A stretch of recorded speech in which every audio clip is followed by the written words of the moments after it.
ప్రభునందు ప్రియ దేవుని బిడ్డలారా, పరిశుద్ధులారా, ఉదయకాలం రక్షకుడైన క్రీస్తు ప్రభునామమున మీ అందరికీ వందనాలు చెల్లిస్తూ ఉన్నాను. చాలా సంతోషం. చాలా కాలం తర్వాత మరలా ఈ రీతిగా మిస్పా సంఘంలో ఈ నూతన మందిరంలో మీతో కలిసి ప్రభును ఆరాధన చేయడానికి ప్రభు ఇచ్చిన ఈ మంచి సమయాన్ని బట్టి ప్రభుకి స్తుతులు చెల్లిస్తూ ఉన్నాను.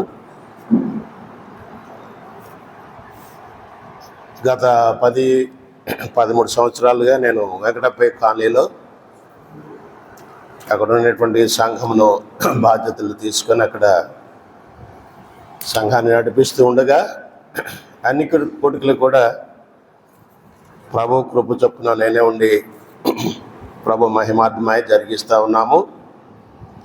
సంఘము వర్ధిల్లుతూ ఉన్నది, క్షేమాభివృద్ధి పొందుతూ ఉన్నది.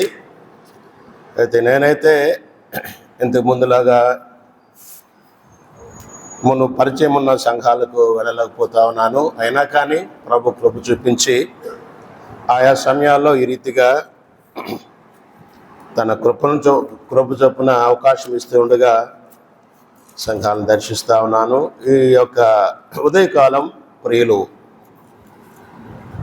మరి ప్రభువుని బట్టి నాకు అనుగ్రహించిన ఈ యొక్క అవకాశాన్ని బట్టి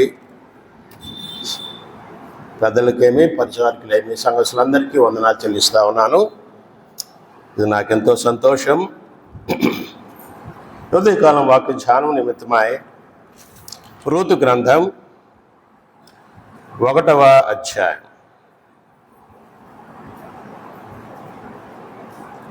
రూతు గ్రంథం 1వ అధ్యాయం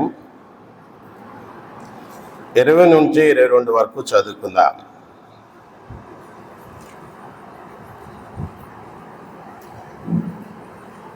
రూతు గ్రంథం 1వ అధ్యాయం వచనం 20 నుంచి 22 వరకు. ఆమె, సర్వశక్తుడు నాకు చాలా దుఃఖం కలుగు చేసెను, కనుక నన్ను నయోమి అనక మారానుడి. నేను సమృద్ధి గలదానై వెళితిని, యెహోవా నన్ను రిక్తురాలినిగా తిరిగి రాజేశాను. మీరు నన్ను నయోమి అని పిలవనేలా? యెహోవా నా మీద విరుద్ధముగా సాక్ష్యం పలికాను. సర్వశక్తుడు నన్ను బాధపరచునని వారితో చెప్పాను. అట్లు నయోమి ఆమెతో కూడా మోయాబీయురాలైన రూతును ఆమె కోడలును మోయాబు దేశం నుండి తిరిగి వచ్చిరి. వారిద్దరు యవల కోత ఆరంభంలో బెత్లెహేము చేరిరి. ప్రభు సహాయం కొరకై ప్రార్థన చేద్దాం. అద్వితీయ జ్ఞానవంతుడు అయిన మా ప్రభువా,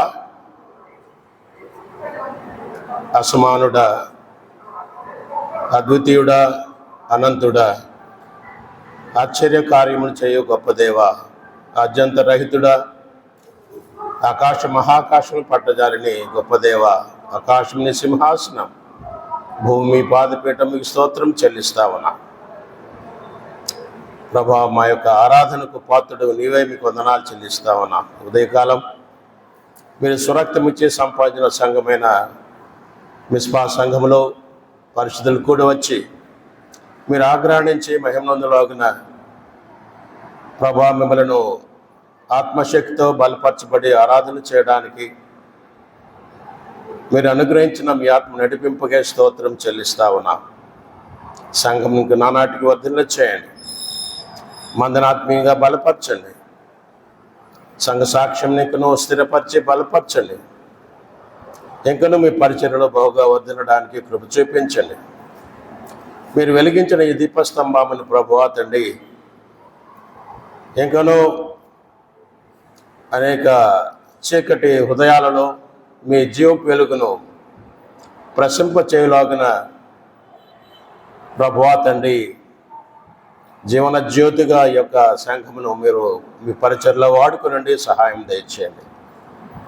ప్రయాసపడుచున్న ప్రతి వారిని బట్టి మీకు స్తోత్రం చెల్లిస్తాను. సంఘంలో సహవాసం కలిగిన ప్రతి కుటుంబాన్ని బట్టి మీకు స్తోత్రం చెల్లిస్తా ఉన్నాను. ఉదయకాలం మీరు మా ముంచిన వాక్య భాగాన్ని దీవించండి ప్రభు. ఇందు దాగిన ఆత్మీయ సంగతులు మాకు బోధించమని ప్రభా, మీరు మాతో మాట్లాడితే మాకు ప్రయోజనం ప్రభా. మీ యొక్క పరలోకపు గద్దె స్థలం నుండి మీరు మాతో సూటిగా మాట్లాడి మమ్మలను ఆత్మీయంగా బలపరచమని ప్రభా, మమ్మలను హెచ్చరించండి, గద్దించండి, దిద్దండి, సరిచేయండి. మీ రూపులోనికి మేము మార్చబట్టుకు సహాయం దయచేయమని మీరు ఇచ్చిన మనసుకు స్తోత్రం చెల్లిస్తూ మా రక్షకుడైన క్రీస్తు పరిశుద్ధమైన నామన, వాక్యమైన క్రీస్తు శక్తిగల నామన, త్వరలో రాజుగా ప్రభుగా రానయ్యున్న మా రక్షకుడైన క్రీస్తు నమ్మదగిన నామన స్తుతులు చెల్లించి ప్రార్థన చేస్తున్నాం తండ్రి, ఆమేన్. మనం చదువుకున్న వాక్య భాగం రూతు గ్రంథంలో ఒక మొదటి అధ్యాయంలో వచనం 20 నుంచి 22 వరకు మనం చదువుకున్నాం. రూతు గ్రంథం అనగానే ఈ గ్రంథం యొక్క విశేషత ఏమిటంటే, రక్షించబడిన విశ్వాసి,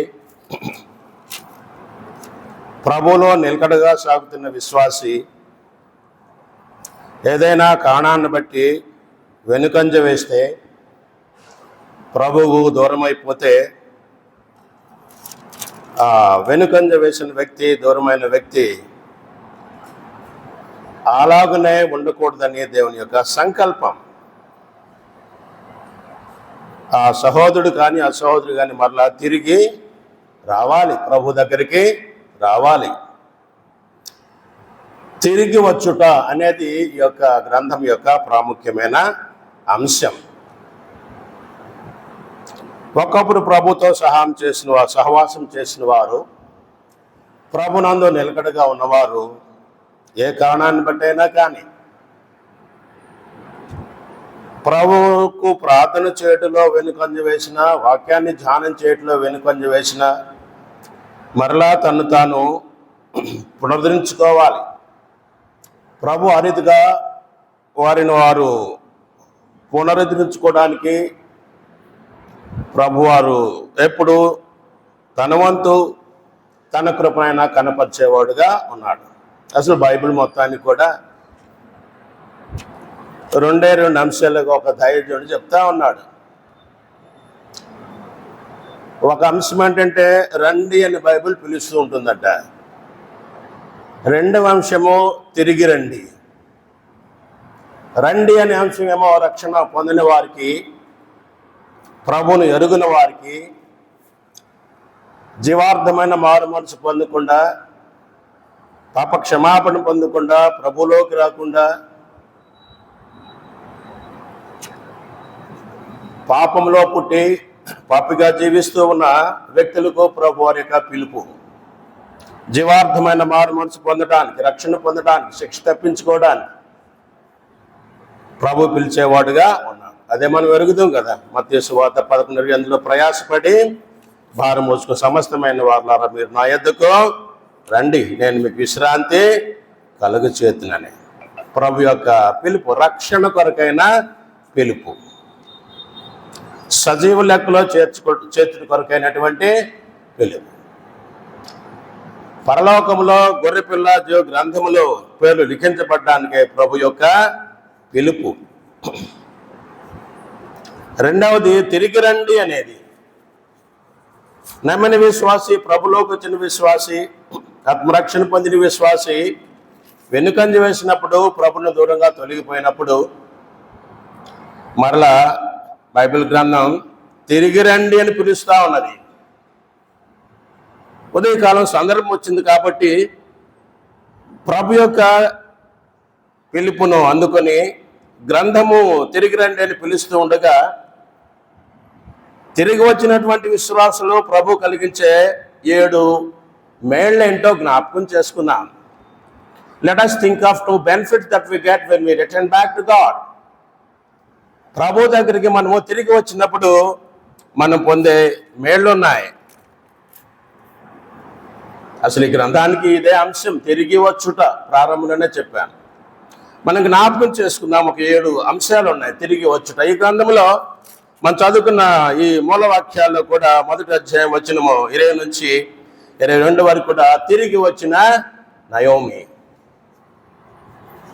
తిరిగి వచ్చిన నయోమి మునుపు ఎక్కడుండేదో,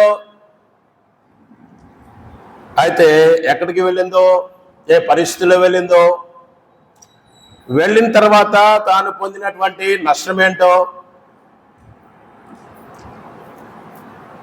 నయోమి అనగా మాధుర్యం, మాధుర్యం లాంటి జీవితం మారాగా మారిపోయింది. కారణం ఏంటో విషయాలనే మనం మొదటి అధ్యాయంలో ధ్యానం చేస్తాం. రక్షణ పొందింది, ఆత్మ సంబంధిగా జీవిస్తూ ఉంది. కానీ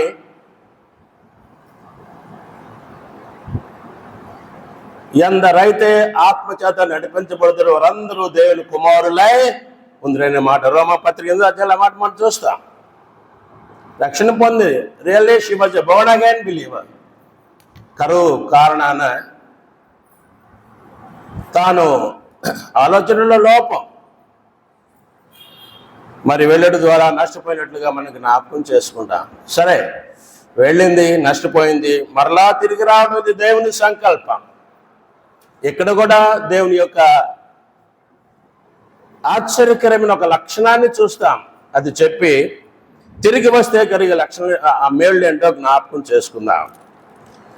నయోమి వలె జారిపోయిన వ్యక్తి, తిరిగిపోయిన వ్యక్తి, పడిపోయిన వ్యక్తి అలాగా ఉండాలని దేవుడు ఎప్పుడు కోరుకునేవాడో కాదు. అలాంటి వాడినంట ప్రభు ఎప్పుడు కనిపెడతా ఉంటాడంట. Our God is the God of who sheds his careful eyes on the people who have backslidden. వెనుగంజ వేసిన వాడిని, పడిపోయిన వాడిని ప్రభు ఎప్పుడూ చూస్తూనే ఉంటాడండి. ఎందుకంటే వాడిని మరలా తీసుకురా రావాలని కనిపెట్టు చూచి దేవుడు మొదటి అధ్యాయంలో చూస్తాం. ఆయన కనిపెట్టి చూచువాడు. చూద్దామండి, ఆ అంశాన్ని కూడా తర్వాత వద్దాం. తిరిగి వస్తే కలిగే ప్రయోజనాలు చూద్దాం. ఒక 7 చూద్దాం. యెషయా గ్రంథం 19:22లో ప్రార్థనను ప్రభు అంగీకరించేవాడుగా ఉన్నాడు. మనము చేయి ప్రార్థన ప్రభు మీద ఆధారపడి ప్రభువుకు చేయి ప్రార్థన ఆయనకు అంగీకృతంగా ఉంటుందండి. యెషయా గ్రంథం 19వ అధ్యాయం 21వ వచనం.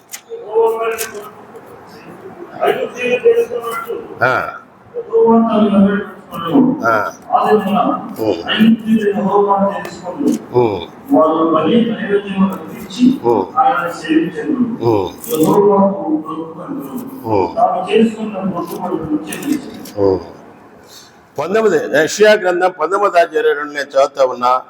యెహోవా వారిని కొట్టును, స్వస్థపరచును, ఐగుప్తులను కొట్టును. వారు యెహోవా వైపు తిరిగి రాగా ఆయన వారి ప్రార్థన అంగీకరించి వారిని స్వస్థపరచును. తిరిగిపోయిన వారు, తనకు వెన్ను చూపి వెనుదిరిగిన వారు, మెడము చూపి వెళ్ళిపోయిన వారు మరలా ప్రభు దగ్గర వారు తిరిగి వస్తే ప్రభువారు అలాంటి వారి యొక్క ప్రార్థనను ఆయన అంగీకరిస్తారట. వారిని స్వస్థ పరుస్తానని ప్రభు అంట ఉన్నాడు. రెండోది మనం జ్ఞాపకం చేసుకుందాం. ఆయన యెషయా గ్రంథం 30వ అధ్యాయం 15లో మరొక ప్రాముఖ్యమైన సంగతిని మనం జ్ఞాపకం చేసుకోవచ్చు. యెషయా గ్రంథం 30వ అధ్యాయం 15వ వచనంలో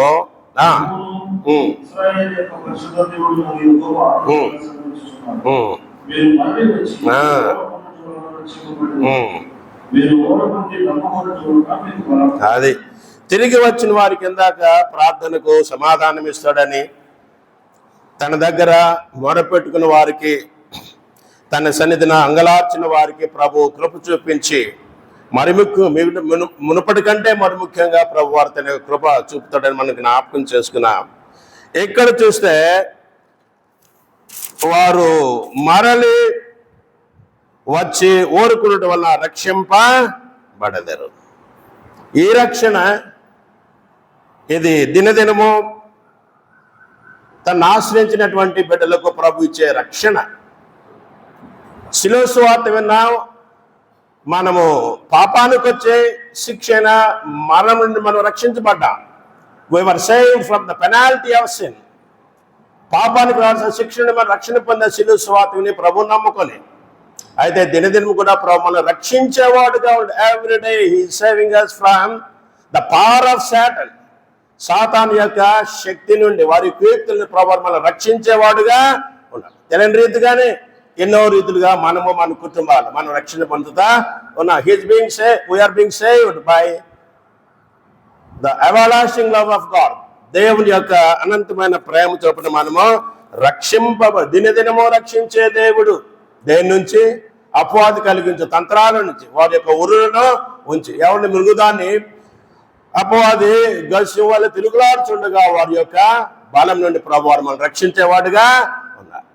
మునుపటి రక్షణ అది నిత్య రక్షణ గతంలో జరిగింది. ప్రభు నమ్ముకున్నాం, ప్రభులోకి వచ్చాం. మునుపు లోపల ఉన్న ప్రభులోకి వచ్చాం, ఆత్మరక్షణ పొందాం. ఇప్పుడు దినదినము కూడా రక్షించబడిన వారిని ప్రభువారు దినదినము కూడా ఆయన కాపాడుతూ ఉన్నాడు, ఆయన రక్షిస్తూ ఉన్నాడు కదా. అంత మాత్రమే కాదు, ఇక్కడ మీరు మరలి వచ్చే ఊరుకుండా రక్షింపబడదరు, మీరు ఓరుకుని నమ్ముకోవడం వలన మీకు బలము కలదు. తిరిగి వచ్చిన వారికి ప్రభు తన బలాన్ని ఇచ్చేవాడుగా ఉన్నాడు, తన శక్తిని ఇచ్చేవాడుగా ఉన్నాడు. ఆయన తన బిడ్డలను ఆయన బలపరిచేవాడుగా ఉన్నాడు. బలమునిచ్చి కదా తన కొరగా సాక్షులుగా జీవించలాగిన ఒక్కొక్కరు కాలేబు వలె ఆయన బలపరిచేవాడుగా ఉన్నాడు. ఒక్కొక్కరు ఒక ఇర్మియా వలె ప్రార్థనలో బలాన్ని ఇచ్చేవాడుగా ఉన్నాడు. ఇదిగా మనం ఆలోచన చేస్తే ఆ రీతిగా ప్రభు తన బలాన్ని మనకి ఇచ్చేవాడుగా ఉన్నాడు. మూడవ మాట చూద్దాం, చూడండి. తిరిగి వచ్చుట వలన నిత్యానందం పొందుతామంట. యెషయా గ్రంథం 35:9 చూద్దాం. యెషయా గ్రంథం 35:9 మనం జ్ఞాపకం చేసుకుంటే అక్కడ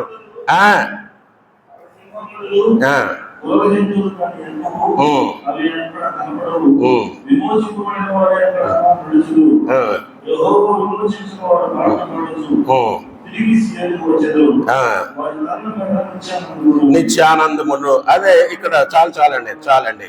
యెహోవా విమోచించిన వారు పాటలు పాడుచు తిరిగి సియోనుకు వచ్చేదరు, వారి తలల మీద నిత్యానందము. 35వ అధ్యాయము ఇది మిలేనియల్ బ్లెస్సింగ్స్ అంట. 1000 ఏళ్ల రాజ్య పాలనలో మనం పొందే ఆశీర్వాదకరమైన శ్రేయస్కరమైనటువంటి ఆశీర్వాదాలు గురించినటువంటి సంగతులు అందులో ఉన్నాయి. అయితే మన అంశానికి నేను జోడించుకుంటే తిరిగి వచ్చిన వారికి ఆయన నిత్యానందం ఇచ్చేవాడుగా ఉన్నాడు. ఆ రాజ్యంలోనే కాదు, ఆ 1000 రాజ్యాల పాలనలు కాదు, భూలోకంలో ఉండగానే మనం ప్రభు కృప చొప్పున మనం పొందబోయే నిత్యానందాన్ని ఇక్కడే మనం పొందేవారంగా ఉన్నాం. 4వ సంగతి చూద్దాం. 44వ అధ్యాయం 22వ వచనం. యెషయా గ్రంథం 44వ అధ్యాయం 22వ వచనంలో రాయబడిన మాట, మంచు విడిపోనట్లుగా నేను నీ అతిక్రమములను, మబ్బు తొలగునట్లుగా నీ పాపములను తుడిచివేసి ఉన్నాను. నేను విమోచించి ఉన్నాను, నా యొద్దకు మళ్ళుకొనుము. ఈ వచనాల్లో మనకు మునుపటి పాపం, ఆ పాపా నుండి ప్రభువులను క్షమాపణ అనుగ్రహించిన ఆ రీతి మనకు కనిపిస్తా ఉన్నది. కానీ మంచు విడిపోనట్లుగా నేను నీ అతిక్రమములను, మబ్బు తొలగిపోయిన నీ పాపములను తుడిచివేసి ఉన్నాను. ఇది మునుపటి మనం రక్షణ పొందక ముందు కదా. మునుపు పాపులం ప్రభులోకి వచ్చినప్పుడు ఇలాంటి అనుభవంలో మనం ఉన్నాం. మన పాపాలు మంచు వలె ఆయన మన పాపాలను ఆయన విడగొట్టాడంట, మబ్బు వలె మన అతిక్రమాలను తుడిచివేసాడంట. ఈ సంగతి ఇక్కడ మనకు కనిపిస్తూ దర్శనమిస్తూ ఉన్నది. కానీ మన అంశమైన తిరిగి వచ్చిన విశ్వాస ప్రభు ఇచ్చేటటువంటి ఆశీర్వాదాలు ఆ కోణంలో ఆలోచన చేస్తే తిరిగి వచ్చిన వారికి ప్రభు కదా.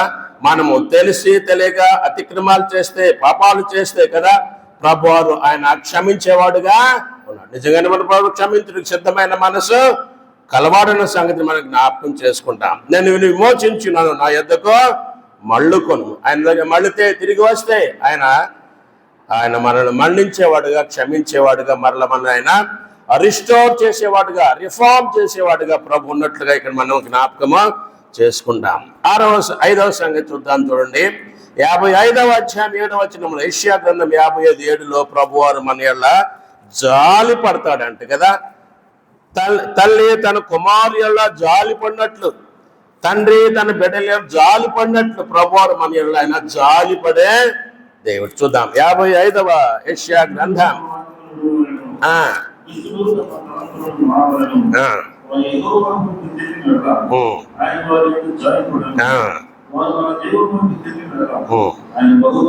అది మన ప్రభువా తిరిగి వచ్చిన వారి యెడల బహుగా జాలి పడేవాడు, బహుగా క్షమించువాడు.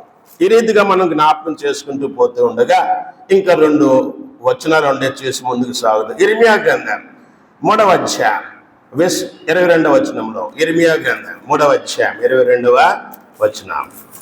అక్కడ వ్రాయబడిన అంశం ఏంటంటే మన విశ్వాసాన్ని ప్రభువారు శుద్ధీకరించేవాడుగా ఉన్నాడు. అనుదిన జీవితంలో మన విశ్వాస జీవితానికి అంటుకునే ఆ యొక్క మసకను మైలను కదా ప్రభువారు దూరపరిచి శుద్ధ సువర్ణం వలె మన విశ్వాసాన్ని ఆయన ప్రజ్వలింప చేసేవాడుగా ఉన్నాడట. చూద్దాం ఇర్మియా గ్రంథం 3:22లో.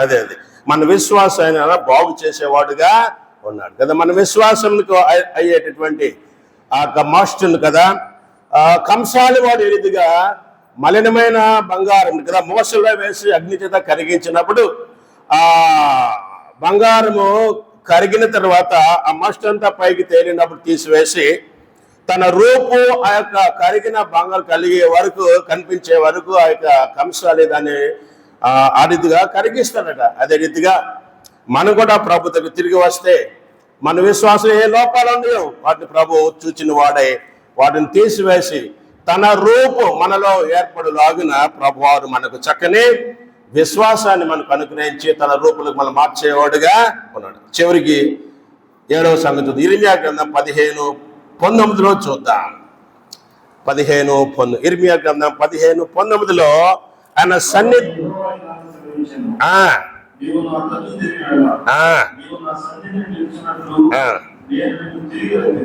చాలండి. ఆయన సన్నిధిలో నిలిచే భాగ్యాన్ని ప్రభు మనకు ఇస్తాడు. మునుపు నిలవలేక పడిపోయి దొరికిపోయి ప్రభు దూరంగా పోయేవాడిని ప్రభువారు కదా మనల్ని బలపరిచి స్థిరపరిచి ప్రభువారు ఆయన సన్నిధిన ఆయన బిడ్డలుగా నిలవడానికి ప్రభు ఆయన మనకు సహాయం చేసేవాడుగా ఉన్నాడు. ఆయన సన్నిధిలో నిలిస్తే కదా ఏలియా ఏ రీతిగా ఆయన సన్నిధి నిలువుగా ప్రభు కొరకు ఎలాగా రోషం కలిగి పౌరుషం గొప్ప కార్యాలు చేశాడు మనం ఎరుగుదాం కదా. మొదటి రాజుల గ్రంథం 17వ అధ్యాయంలో యెహోవా సన్నిధి నేను నిలవబడి ఉన్నాను అని 17:1 మాట ఉన్నది.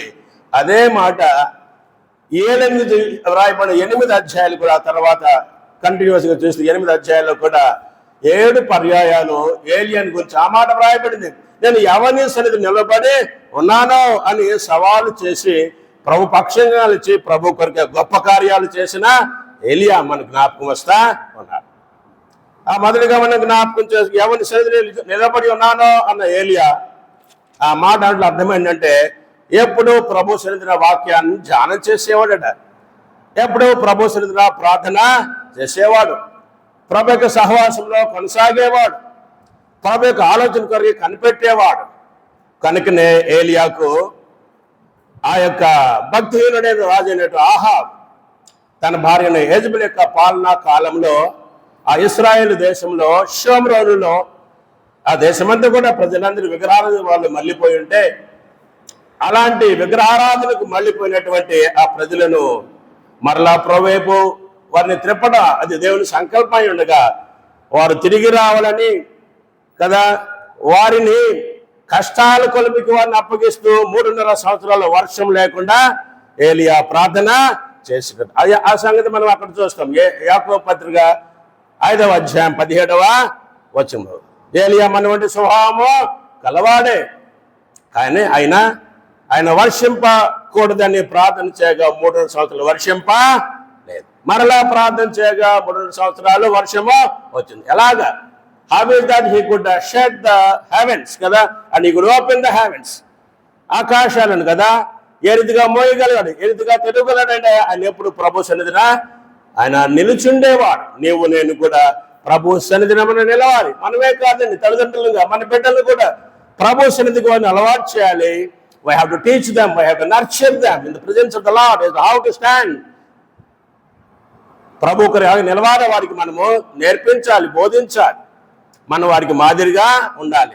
ఇక్కడ కూడా రూతు గ్రంథంలో కూడా నయోమి ఒక తల్లిలాగా రూతుకు నేర్పిన పాఠాలు ఉన్నాయి, విశేషమైనటువంటి పాఠాలు కదా.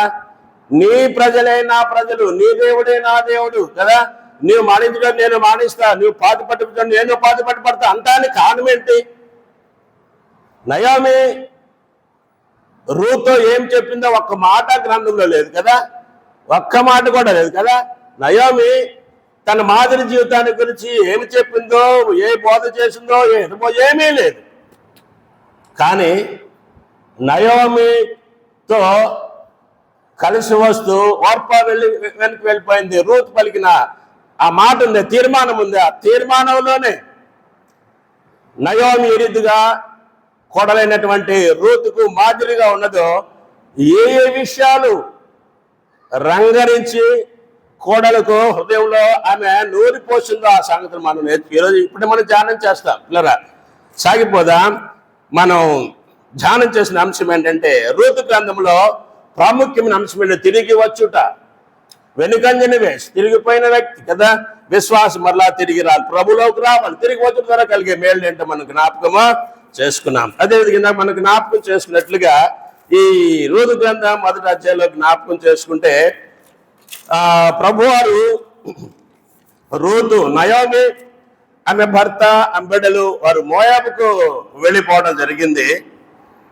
వెళ్ళిపోవడం ద్వారా వారు పొందిన నష్టాలు అవి మనం 1వ అధ్యాయాలు 1 నుంచి 5 వరకు మనకు జ్ఞాపకం చేసుకుంటా. వెళ్ళకూడిన స్థలానికి నయోమి తన భర్త వెళ్ళడం. వారు ఉండేది యూదా బెత్లెహేం కదా, యూదా బెత్లెహేంలో వారు ఉంటారు. బెత్లెహేం ఎఫ్రాతా అని కూడా దానికి పేరు. యూదా అది దేవుడు ఎన్నుకున్నటువంటి దేశం. బెత్లెహేం రొట్టెల ఇల్లు అని అర్థం. ఎఫ్రాతా అనగా ఫలకరం, ఫలభరితం, ఫలించుట.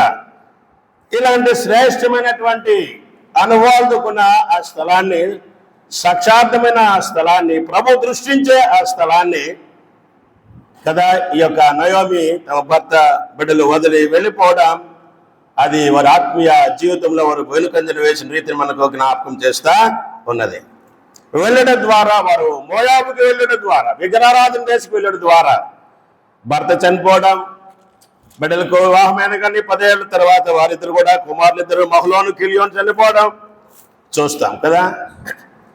ఆ రీతిగా అట్టి స్థితిలో 3 వారాల జీవితాన్ని నయోమి జీవిస్తూ మోయాబులో ఉండగా, ఇందాక మనకు అనుకున్నామే మన ప్రభువారు తొలగిపోయిన విశ్వాసిని, జారిపోయిన విశ్వాసిని, తన నుండి దూరంగా వెళ్ళిపోయిన విశ్వాసిని, తన స్వచిత్తాన్ని నెరవేర్చుకుంటూ ప్రభు మీద ఆధారపడుతూ వెళ్ళిపోయిన విశ్వాసిని ప్రభు వదిలిపెట్టేవాడు కాదు. ప్రభు ఎప్పుడు వారిని, ఆయన కనుదృష్టి ఎప్పుడు వారిని చూస్తూనే ఉంటుందని నాకు మనం జ్ఞాపకము చేసుకుందాం. ఆయన కనుదృష్టి ఎప్పుడు కూడా అలాంటి వారిని చూస్తూనే ఉండదు. దీనికి సంబంధించి ఒక లేఖన భాగాన్ని మనం యోబు గ్రంథంలో చూద్దాం. 30 యోబు గ్రంథం 34వ అధ్యాయం. యోబు గ్రంథం 34వ అధ్యాయం.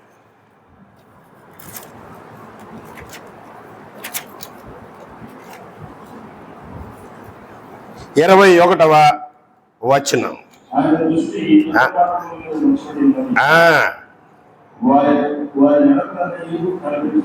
అది కనిపెట్టి మన ప్రభువారు, నేను చదువుతా ఉన్నా, ఆయన దృష్టి నరుల మార్గాల మీద ఉంచబడే ఉన్నది, ఆయన వారి నడకలన్నీ కనిపెట్టి చూచున్నాడు. దీని అర్థం ఏంటంటే ఇందులో ప్రభు మనకి అలాగా కనిపిస్తున్నాడు అంటే మన ప్రభు అది కనిపెట్టి చూచేవాడు. With careful eye he observes our walk కదా. మన గమనాన్ని ప్రభు నిశితంగా పరీక్షించేవాడు, పరిశీలించేవాడు, చూచేవాడు. ఈ యొక్క వాక్య వెలుగులు నయోమిని జ్ఞాపకం చేసుకుందాం. ఆయన దృష్టి నయోమి మార్గముల మీద ఉంచబడి ఉన్నది, ఆయన ఆమె నడకలన్నీ కనిపెట్టి చూచున్నాడని ఈ యొక్క వాక్యంను మనం నయోమికి అన్వయించుకోవచ్చు. ఆనాడు నయోమేమి, బహుశా ఈనాడు నీవు నేనేమి, మనము కూడా ఒకవేళ అలాంటి పరిస్థితి వెళ్ళకూడదు. ఒకటి వెళితే ప్రభు చూస్తూనే ఉంటాడు, తప్పగా తగిన కాలం ముందు ఆయన స్పందించేవాడుగా ఉన్నాడు. కీర్తన గ్రంథం 11లో చూద్దాం. ఆయన కనిపెట్టి చూచేవాడు. ఇంకొక చాలా విలువైన మాట, మనందరికీ చాలా ఇష్టాన్ని, ప్రభు మీద మన యొక్క విశ్వాసాన్ని బలపరిచే మాట చూద్దాం. కీర్తన గ్రంథం 11వ అధ్యాయం 4వ వచనంలో, యెహోవా తన పరిశుద్ధాలయంలో ఉన్నాడు, యెహోవా సింహాసనము ఆకాశమందున్నది, ఆయన నరులను కనులారా చూచున్నాడు. తన కనుచిదట ఆయన వాళ్ళను పరిశీలించుచున్నాడు. కనులారా చూచేవాడు. ఒక తల్లి నవమాసాలు కని మోసి కని కనిన బిడ్డ తన ఒడిలో ఉండగా ఆ తల్లి ఎంతగా ఆ బిడ్డను తనివి తీరా చూస్తుందో, కనులారా చూస్తుందో, అదే రీతిగా సిలువలో నిన్ను నన్ను ప్రసవ వ్యాధిని పడి కన్నా ప్రభువారు మనల్ని కూడా ఆయన తనివి తీరా చూచేవాడు. సరైన మార్గంలో, ఆయన ఏర్పరిచిన మార్గంలో, ఆ పరిశుద్ధమైన మార్గంలో మనం ఉంటే వెళ్ళనుకోండి. ఒకవేళ జారిపోయినా కానీ ఆయన ప్రేమలో కొరత ఏమీ కూడా లేదు. రెట్టింపు ప్రేమతో మనం చూచి మన అతను ఆకర్షించుకోలేని ఆయన మన వైపు చూచేవాడుగా ఉన్నాడు. కనులారా చూసే విషయంలో ఎందుకు తప్పాడు, ఎక్కడ తప్పాడు అనే విషయాలు ప్రభు ఆలోచన చేసి మరలా ప్రభు వారు పునరుద్ధరించడానికి ఆయన చర్యలు తీసుకునేవాడుగా ఉన్నాడు. ఈ పంథాలో రూతు గ్రంథం 1వ అధ్యాయము 6లోకి వద్దాం. చూడండి. నయోమి ఆమె భర్త బిడ్డలు వెళ్ళారు. భర్త చనిపోయాడు, బిడ్డలు వివాహమైంది, బిడ్డలు కూడా చనిపోయారు. ఇప్పుడు నయోమి ఎదుర్కోవడం మాత్రమే. ఆ సమయంలో ఈ కనులారా చూచే దేవుడు నయోమికి ఒక వార్తను పంపించాడండి. 6వ వచనంలో చదువుదాం. రూతు గ్రంథం 1వ అధ్యాయం 6వ వచనంలో, తన జనులను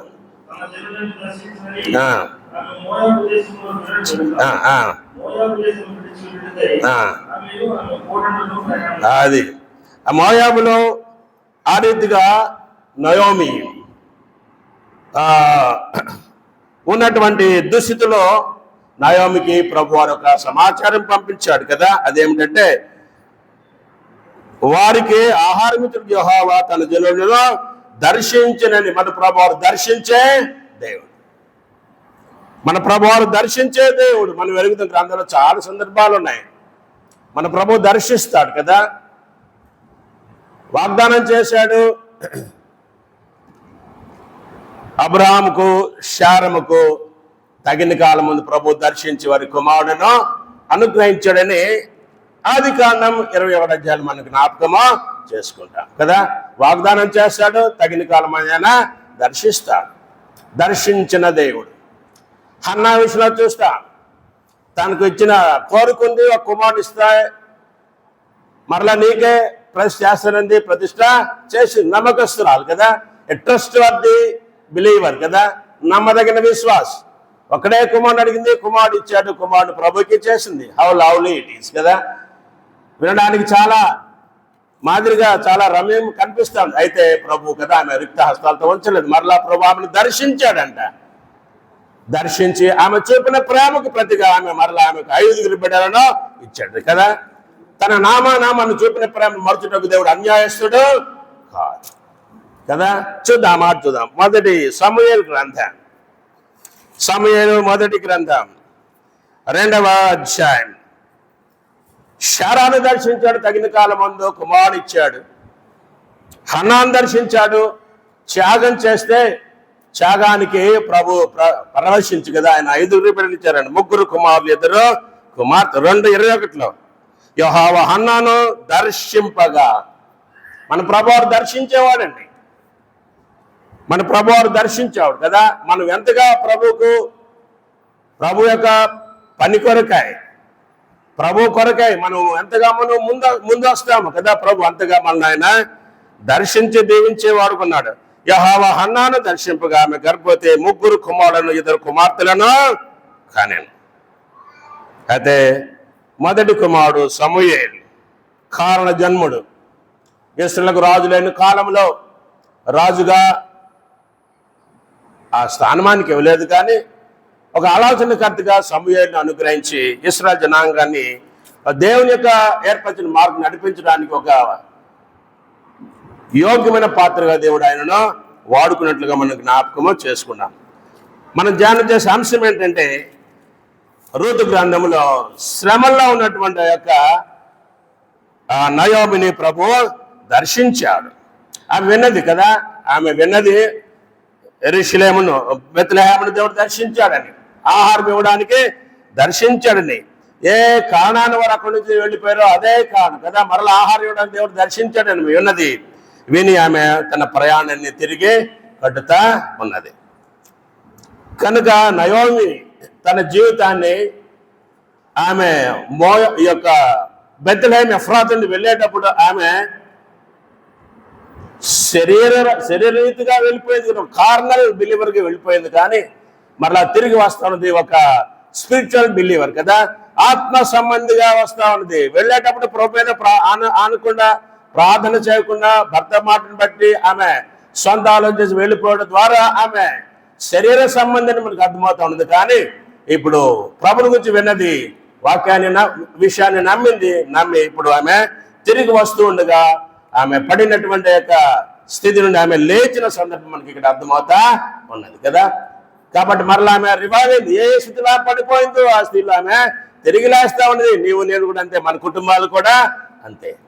అలాగా లేచిన ద్వారా మరలా తిరిగి యెరూషలేము ఆ యొక్క బెత్లెహేముకు వచ్చడం ద్వారా ఆమె పొందిన ఆశీర్వాదాలు చాలా మెండుగా ఉన్నాయి. 4 అధ్యాయాల ఆ సంగతులు మీకు క్లుప్తంగా మనం జ్ఞాపకం చేసుకుందాం. సరే, మనం చదువుకున్న మూలవాక్యానికి వద్దాం. ఈ యొక్క బెత్లెహేముకు నయోమి రూతు ఇద్దరు వచ్చారు. వచ్చినప్పుడు నయోమి అక్కడ ప్రజలకు ఏమని చెప్తుందో ఒక మాట చూద్దాం. ఆమె సర్వశక్తులు నాకు చాలా దుష్కార్యమో దుఃఖమో కలుగు చేసింది. ఏమంటా ఉన్నది? ఒప్పుకోడు ప్రభు యొక్క సాక్షాత్మైన నామాన్ని నోరారా ఒప్పుకుండు. నా ప్రభు సర్వశక్తిమంతుడు, ఎల్ షద్దాయ్ అంట కదా, సర్వశక్తిమంతుడు ఎల్ షద్దాయ్. ఆది కాండంలో 17వ అధ్యాయంలో అబ్రహాముకు దేవుడు ప్రత్యక్షమై అబ్రహాముకి ఇచ్చిన ప్రత్యక్షతలో ఇది ఒక ప్రత్యక్షత. అక్కడ ప్రభు తను బయలుపరుచుకున్నాడు. ఏమనో 12వ అధ్యాయంలో మహిమగల దేవుడుగా అబ్రహాముకు ప్రత్యక్షపరుచుకున్నాడు. 14లో అబ్రహాముకు ఆకాశంలో భూమికి దేవుడు సృష్టికర్తకు సర్వసృష్టికర్త అయినటువంటి దేవుడని. 15లో అబ్రహాము నేను కేడమన్నాడు, అంటే నేను నీకు కాపుదలు ఇస్తానన్నాడు. అక్కడే అబ్రహాము నేను నీకు యజమాని అన్నాడు, అంటే నిన్ను ఏలువాడినని. 17 అంటా ఉన్నాడు కదా, అబ్రహాము నేను సర్వశక్తి గల. ఈ మాటలో 2 కోణాలు ఉన్నాయి. ఏంటంటే సర్వశక్తి గల దేవుడుగా ఆయన తన శక్తిని మనకిచ్చేవాడు, తన బలాన్ని మనకు అనుగ్రహించేవాడు. తన శక్తిని, తన బలాన్ని, తన ప్రభావాన్ని, తన ఘనతను మనకిచ్చేవాడు ఒకటి. రెండవది తన పోషణ మనకిచ్చేవాడు. ఎలాంటి పోషణ? దైవజనులు చక్కని వ్యాఖ్యానం చేశారు. ఎలాంటి పోషణ అంటే, 9 మాసాలు మోసి కనిన ఆ పసిబిడ్డలకు తల్లి తన యొక్క మరి రొమ్ము నుండి ఇచ్చే పాలను చూసారా, తల్లి ఆ పాలను ఇవ్వడాన్ని సర్వశక్తిని కార్యంగా దైవభక్తులు వర్ణిస్తా ఉన్నాడు. తల్లి బిడ్డను ఎలాగా తన పాల ద్వారా బిడ్డలను పెంచి పోషిస్తుందో, ఆరోగ్యవంతులు చేస్తుందో కదా, నడక నేర్పిస్తుందో, నిలబెడుతుందో కదా, అంతవరకు పాలిస్తూనే ఉంటున్న తల్లి యొక్క మమకారం, తల్లి యొక్క ప్రేమ, తల్లి యొక్క సాకడం కదా ఇందులో మనకు కనిపిస్తుంది. నేను సర్వశక్తి గల దేవుడు, బలపరచువాడు నేనే, అంత మాత్రమే కాదు పోషించువాడని కూడా నేనే. జుంటి తేనె దారుల కన్నా మధురమైన వాక్యంతో నేను ప్రభు పోషించేవాడుగా ఉన్నాడు కదా. క్రొవ్వు మెదడు కంటే బలమైన ఆహారంతో నిన్ను పోషించేవాడుగా ఉన్నాడు. రక్షణ పొందినప్పుడు నిర్మలమైన పాలు చేతమని రక్షణ ఎదగాలని ప్రభు కోరుకున్నాడు అని 1 పేతురు పత్రిక 2:1 మనం చూస్తా. బట్ వేరాస్ రోజులు గడుస్తూ ఉండగా మనం బలమైన ఆహారం పుచ్చుకొని ఎదిగిన శ్రీమాన్ రావడం దేవుని యొక్క ఉద్దేశం. ఇక్కడ అంటూ ఉన్నది కదా, నా ప్రభు ఆయన సర్వశక్తుడు అంటూ ఉంది, కానీ తర్వాత వచనమే ఆ సాక్ష్యం ఆమె సరిగా చెప్పలే. ఏమంటారు? నా చాలా దుఃఖము. సర్వశక్తుడు దుఃఖం కలుగజేస్తాడా? యోబు ఏమంటారు చూద్దాం, చూడండి 34:10 యోబు గ్రంథం 34వ అధ్యాయం 10వ వచనంలో. యోబు గ్రంథంలో సర్వశక్తుడు నాకు దుఃఖం కలుగు చేసును అన్న మాటకు మరి చక్కని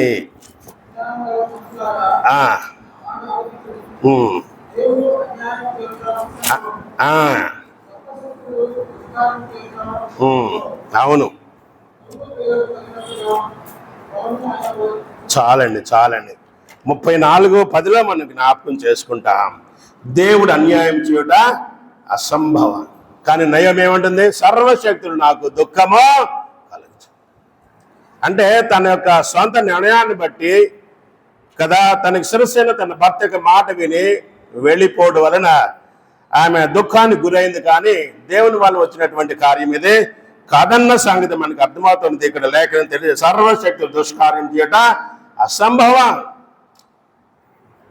కనుక ఆమె ఇచ్చినటువంటి సాక్ష్యం అది కదా, సర్వశక్తులు నాకు దుఃఖం కలిగినాను కనుక నన్ను నయోమని అనక మారా అండి. తాను మారాగా మారడానికి, నయోమి అంటే మాధుర్యం అని కదా, మనోహరం మాధుర్యం అని నయోమి అనే మాటకు అర్థం. చక్కని అర్థాలు ఉన్నాయి. నయోమి అనే మాటకు అర్థం మనోహరం కదా, మధురం అని అర్థం. కానీ అలాంటి జీవితం కదా మారాగా మారిపోయింది. తన యొక్క అవిధేయత వలన ప్రభు చిత్తాన్ని ఎరుగుక తాను ముందుకి పోవడం వలన. ఇంకో మాట ఉంది కింద 21, నేను సమృద్ధి కలదాన్ని వెళితిని యోహాను రిక్తురాలుగా తిరిగిన. ఇక్కడ మన ధ్యానం నయం అంటా ఉన్నది కానీ నేను సమృద్ధి కలదాన్ని వెళ్ళాను అంటా ఉన్నది. కానీ నిజమే, ఒక కోణం చూస్తే శిరసైన భర్త ఉన్నాడు, ఆమె కానన్ను చాలు. ఈ లోపల ఏమున్నాయేమి లేకపోయినా భర్త ఉన్నాడు చాలు, 2 బిడ్డలు ఉన్నారు చాలు, గర్భఫలాలు ఉన్నారు చాలు, ప్రభు గర్భఫలాన్ని ఇచ్చాడు చాలు అనుకుంది. నిజమే, మాధుర్యమే, మనోహరమే. కానీ వారిద్దరు కూడా మరి మోయాబుకి వెళ్ళడం ద్వారా వారిని కోల్పోయింది. నిజంగానే ఇప్పుడు మారాయిపోయింది. అంటా ఉన్నది కదా, యెహోవా నన్ను రిక్తురాలుగా తిరిగి రాజేసి, నా జీవితం ఖాళీ అయిపోయింది, నా ఇల్లు ఖాళీ అయిపోయింది అని వాపోతా ఉన్నది. ప్రలాపం, నయోమి యొక్క ప్రలాపం చూస్తూ ఉన్నాం. నిజమే ప్రియరా, మనం కూడా అవిధేయతతో అజ్ఞానంతో మన ఇష్టానుసారంగా మనం జీవిస్తూ ఉంటే మన శరీరాశలు కదా మనం నెరవేర్చుకుంటూ స్వభావసిద్ధంగా మనము దైవభక్తికి గురి కాకుండా ప్రభులో మనము ముందుకు సాగవలసిన వారమై ఉన్నాం. ఇక్కడ అంటారు, నేను రిక్తురాలనైపోయా, నా జీవితం శూన్యం, ఇప్పుడు ఏమీ లేదు, నా కుటుంబం శూన్యం. అయితే ఖాళీ అయిన తన జీవితాన్ని ప్రభువారు ఆయన మరలా నింపడానికి ఆమె మెరుకుగా తీసుకొచ్చాడు. ఈ మాటకి జ్ఞాపకం చేసుకోవాలి. ఖాళీ చేసేది ఆయనే కదా, నింపేది కూడా ఆయన. ఉదయ కాలం యొబ్బోకు రేవులో కూడా యాకోబు ఆదికాండం 32వ అధ్యాయం 22వ వచనంలో మనం జ్ఞాపకం చేసుకుంటే, అక్కడ యాకోబు కూడా యొబ్బోకు రేవులో ప్రార్థన చేసి మిగిలిపోయినప్పుడు ఒక్కడే ఉన్నాడు కదా. హి వాజ్ ద ఓన్లీ పర్సన్, ఒక్కడే ఉన్నాడు కదా. ఇద్దరు భార్యలు లేరు, ముందు వెళ్ళిపోయారు, సేవకులు లేరు, ఆస్తి లేదు, మొత్తం వెళ్ళిపోయారు, ఒక్కడే ఉన్నాడు. ఒక్కడిగా ఉన్న యాకోబుని దేవుడు దీవించాడు కదా. అదే రీతిగా నయోమి కూడా ఒంటరికత్త అయిపోయింది. నేను రిక్తురాలు అంటూ ఉన్నది, కానీ ప్రభు కృప తప్పిన మళ్ళా వెనక్కి ఎక్కడికి రావాలో అక్కడికే వచ్చింది. ఏ సమయంలో వచ్చిందంట? 22వ వచనంలో చూస్తే, అట్లా నయోమి ఆమెతో కూడా మోయాబురైన రూతు అని ఆమె కోడను మోయాబు దేశం నుండి తిరిగి వారిద్దరూ యవల కోత ఆరంభంలో బెత్లెహేముకు చేరారు. ఏ సమయంలో రావాలో అప్పుడే వచ్చారు కదా. కోతలు ప్రారంభమైనాయి, వర్షాలు పడ్డాయి. ప్రభు దర్శించాడని విన్నది ఎంతకాలం పట్టిందో తెలియదు, మళ్ళీ ప్రయాణం కట్టాను కదా. విన్నది ప్రభు దర్శించాడు, వర్షం ఇచ్చాడు, పంటలు వేశారు, పంటలు పండి ఇప్పుడు కోతలు కూడా వచ్చాయి. ఆ యొక్క పేదవాని ఆహారమైన ఎవల కోత ప్రారంభమైంది ఆ సమయంలో రావడం. ఇది కూడా ఏ కోఇన్సిడెన్స్. ప్రభు కృపలో ఆమె పేదరాలు కదా, ఎవలు పేదవాని యొక్క ఆహారం. కానీ పేదవారిని సమృద్ధిగా దీవించడానికి ప్రభు వారిని దర్శించాడు. సరే, ఈ రీతిగా వచ్చినటువంటి నయోమి, ఆమెతో కూడా కోడలు రావడం. ఇందాక అన్నాను కదా, నయోములు ఏమి చూసి రూతు నయోమిని వెంబడించి వచ్చిందో ఆమె సాక్షాత్ జీవితంలో ఒక కోణం చూద్దాం. సౌమ్యత ఉన్నది 16వ వచనం చూద్దాం. 1:16లో, అందుకు రూతు, నా వెంబడి రావద్దని నన్ను విడిచి పెట్టమని నన్ను బతిమాలుకొనా వద్దు, నీ వెళ్ళు చోటుకే నేను వచ్చేది. అంటే నయోమి తన దేశాన్ని గురించి, ఆ దేశం యొక్క సౌభాగ్యాన్ని గురించి, తన దేశాన్ని ప్రభు ఎలాగ దృష్టిస్తున్నాడో ఆ సంగతి నయోమి అంతకుముందు ఎప్పుడో రూతుకి చెప్పి ఉంటుంది కదా. అందుకని ఈ మాట అంటా ఉన్నది కదా, నీవు వచ్చే చోటుకే నేను, నీ వెళ్ళి చోటుకే నేను వెళ్ళదు, నీ దేశానికి నేను వస్తా, నేను యూదా దేశానికి వస్తా. అది పాలు తేళ్లు ప్రవహించు దేశం, దేవుడు దృష్టించు దేశం, సంవత్సరాది మొదలుకొని సంవత్సరాలు కందు ఆ దేశం మీద ఉంటుందంట. ప్రభు వాగ్దానం చేశాడు కదా.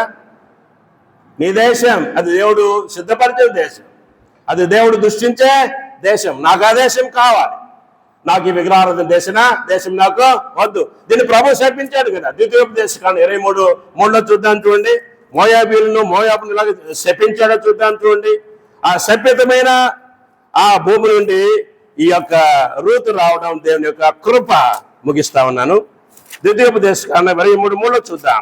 చదువుతారా? 23:3, మోయాబీడే కానీ అమ్మీడే కానీ యెహోవా సమాజంలో చేరా, వారిలో 10వ తరం వారైనను ఎన్నడూ యెహోవా సమాజంలో చేరా. ఇది దేవుని శాసనం, దేవుడి కట్టడే కదా. మోయాబీని అలాగా దేవుడు శపించాడు. కానీ శపితమైన దాని నుండి ప్రభు ఆశీర్వాదకరమైనటువంటి రూతుని తీసుకొస్తా ఉన్నారు. మరి మనం కూడా శాపానికి గురైన వారి పాపాన్ని బట్టి, కానీ ప్రభు వారు మనల్ని ఎందుకు పిలిచారు? ఆశీర్వాదం కారకులుగా పిలిచాడు. పలాసమంది ఆశీర్వాదాన్ని మనం అనుగ్రహించండి ప్రభు వారు మనల్లో పిలిచాడు. సరే, రూతు అంటా మాటల్లో నయోమి ఏమి చెప్పిందో మనకు అర్థమవుతుంది కదా. ఆమె యొక్క దేశం ఎంత సౌభాగ్యవంతమైన దేశమో, దేవుడి దృష్టి దేశమో చెప్పి ఉండవచ్చు. అందుకని నీ దేశం నేను వస్తా అని అంటావు. రెండవది ఏమిటి? నీవు నివసించోటనే నేను నివసించదును. నీవు నివసించే ఆ యొక్క గ్రామం బెత్లెహేం, ఎఫ్రాతా కదా, రొట్టెల ఇల్లు, అది ఫలభరితమైనటువంటి స్థలం. రొట్టెలు భుజిస్తేనే కదా మనం ఫలిస్తాం, వాక్యం ధ్యానిస్తేనే ఆత్మీయంగా మనము ఫలిస్తాం కదా. ఆ ఉద్దేశం అందులో ఉంది. కనుక నీ ఉండే ఊరు కదా, అది కూడా శ్రేష్టమైనటువంటి ఊరు కదా, సమృద్ధి గల ఊరు. అది ఫలింపనకు తీసుకొచ్చే ఊరని. రెండవది. మూడవది, నీవు నివసించోడిని నేను నివసించును, నీ జనమే నా జనం. ఈ మాట కావాలి మనకి. నీ జనమే నా జనం. ఇశ్రాయేలు జనం ఎలాంటి వారంట? ద్వితీయోపదేశకాండంలో 30, ఇశ్రాయేలు నీ భాగ్యం ఎంత గొప్పది.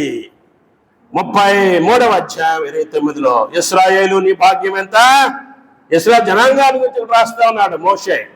ఇశ్రాయేలు నీ భాగ్యం ఎంత గొప్పది. యెహోవా రక్షించిన నిన్ను పోలిన వాడు ఎవడు? ఆయన నీకు సహాయకరమైన కేడెం, నీకు ఔన్నత్యము కలిగించు ఖడ్గం. ఇంకా చాలా మాటలు అక్కడ ఉన్నాయి. కనుక ఇశ్రాయేలు వారు ఏర్పరచబడిన వారి భాగ్యం ఎంతో గొప్పది. ఇశ్రాయేలును దేవుడు తన జ్యేష్ఠ కుమారునిగా ఏర్పాటు చేసుకున్నాడు. ఆయన నీకు సహాయకరమైన కేడం. ఈ రీతిగా నీ జనం వారు ప్రత్యేకించబడిన వారు, ఏర్పరచబడిన వారు, వారికి ప్రభు అన్ని రీతిలుగా తోడుగా ఉన్నాడు అని నీ ప్రజలలో నేను కూడా చేరతా అన్న భావంతో ఆమె ఆ మాట పలుకుతా ఉన్నది. కనుక నయోమి ఇంతకు ముందు సంభాషణలో తన యొక్క కోడలికి ఈ మాటలు అన్నీ చెప్పుకుంటు, తన దేశం ఎలాంటిదో, తన గ్రామం ఎలాంటిదో, తన ప్రజలు ఎలాంటి వారో అంత మాత్రం తన దేవుడు ఎలాంటి వాడు. తన దేవుడు ఆయన సర్వశక్తి గల కదా, కనిపెట్టి చూసే దేవుడు. ఇంకా మనం టైం లేదు కానీ రూతు గ్రంథం 4వ అధ్యాయానికి వెళ్దాం. వెళ్ళిపోతే 10 నుండి మనం 11 చదువుకుంటే నయోమి ఇంటిని ఏ రీతిగా దేవుడు నింపాడు. ఇందాక మొదటి అధ్యాయంలో నేను ఖాళీ అయిపోయా అంటుంది కదా, నేను రిక్తురాలను అయిపోయా, నేను మాలను అయిపోయా అంటుంది కదా. కానీ ఇప్పుడు ఇక్కడ చూస్తే 4వ అధ్యాయంలో బోయజు రూతుని వివాహం చేసుకున్న తర్వాత ఆ యొక్క పట్టణం వారు బోయజును దీవిస్తా ఉన్నారు. చూడండి 11వ వచనంలో